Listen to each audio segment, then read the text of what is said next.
வெறுப்புணர்ச்சியோடு கூடிய சகிப்புத்தன்மையற்ற ஒரு சமூகமாக இந்தியாவை உருவாக்கி வைத்திருப்பது தான் 11 ஆண்டு கால பாரதிய ஜனதா கட்சியினுடைய தாக்குதலில் மிகப்பெரிய தாக்குதல்.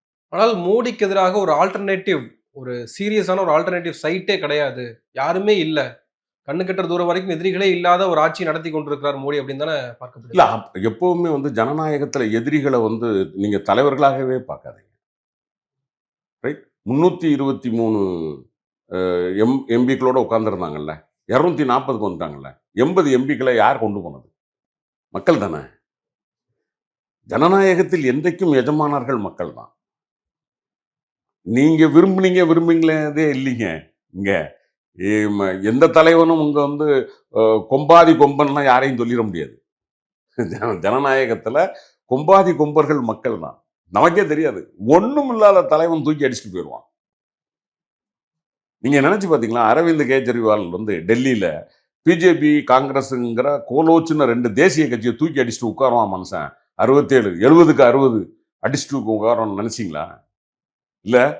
அப்ப அதுதான் ஜனநாயகம். அதனால இங்க நாங்க உட்கார்ந்துட்டோம், ஆனால் நாங்க கிழிச்சிருவோம், இந்த கிளிப்பெல்லாம் தூர போயிடும். நீங்க ஏமாத்தலாம். எலக்ட்ரானிக் ஓட்டிங் மிஷின்ல நான் எலெக்ஷன் கமிஷன் பண்ணி வச்சிருக்கு பாருங்க. ஒரு ஹிமாச்சல் பிரதேசத்தையே 3 மாசத்துக்குள்ள மகாராஷ்டிராவில் வாக்காளர்கள் ஆக்கியிருக்காங்களே. இப்போதானே ராகுல் காந்தி கேட்ட கேள்விக்கு பதில் சொல்றாங்க. இன்னும் அதை வெளியிடுவோம் சொல்லலை. வெளியிட நாங்கள் தயார்னு சொல்லியிருக்காங்க. ராகுல் காந்தி பல கேள்விகளை கேட்டார்.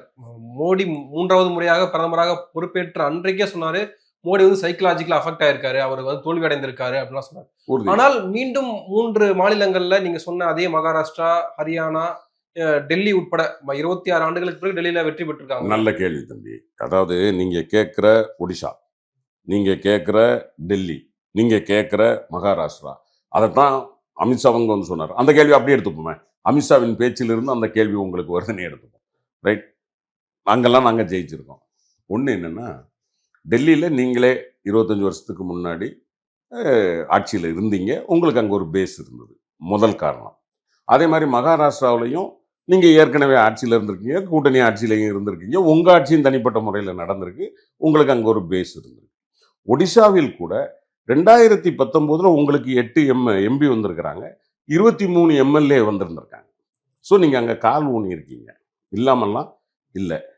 ஆனால் இந்த நிமிடம் வரைக்கும் நீங்கள் தமிழ்நாட்டில் ஒரு கவுன்சிலர் நீங்கள் ஜெயித்து வந்திருக்கிறீர்களா தனியாக நின்றால் அது கேள்வி.